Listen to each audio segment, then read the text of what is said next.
Praise the Lord. கர்த்தருடைய பிள்ளைகளே, உங்களை இந்த காலை பொழுதிலே வாழ்த்துகிறேன். 10 மாத காலங்கள் கர்த்தர் நம்மை தன்னுடைய செட்டையின் மறைவிலே அற்புதமாய் பாதுகாத்தார். எவ்வளவு தீங்குகள் நம்மை அணுகக்கூடிய வேளைகளிலேயும் தீங்கு நம்மை தொடாதபடி ஒரு தாய் தன் கருவிலே தன் பிள்ளையை சுமப்பதை போல 10 மாதம் நம்மை சுமந்தார். 11வது மாதத்திற்குள்ளாய் நாம் கடந்து வந்திருக்கிறோம். ஒரு புதிய மாதத்தை கூட கர்த்தர் நமக்கு தந்தபோது இந்த மாதத்திலே ஆண்டவர் நமக்கு கொடுக்கும் வாக்குத்தத்தம் ஏசாயா தீர்க்கதரிசியின் புஸ்தகம் 40வது அதிகாரம் அதனுடைய 31வது வசனம். ஆண்டவர் இந்த மாதம் உங்களுக்கு வாக்குத்தத்தமாய் பேசுகிறார். கர்த்தருக்கு காத்திருக்கிறவர்களோ புதுபலன் அடைந்து கழுகுகளைப் போல் செட்டைகளை அடித்து எழும்புவார்கள். அவர்கள் ஓடினாலும் இளைப்படையார்கள், நடந்தாலும் சோர்ந்து போகார்கள். என் அன்பு பிள்ளைகளே, இந்த மாதம் முழுவதும் கழுகுகளைப் போல செட்டைகளை அடித்து உயர எழும்புகிற நாட்களாய் கர்த்தர் நம்முடைய வாழ்க்கையை மாற்றப் போகிறார்.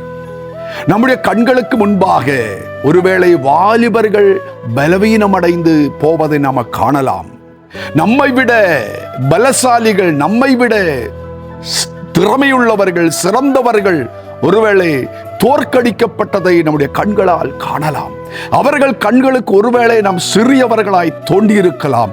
ஆனால் கர்த்தர் சொல்லுகிறார், அப்படிப்பட்டவர்கள் கண்களுக்கு முன்பாக இந்த மாதம் நாம் கழுகுகளைப் போல உயர எழும்புகிற மாதமாய் ஆண்டவர் மாற்றப் போகிறார்.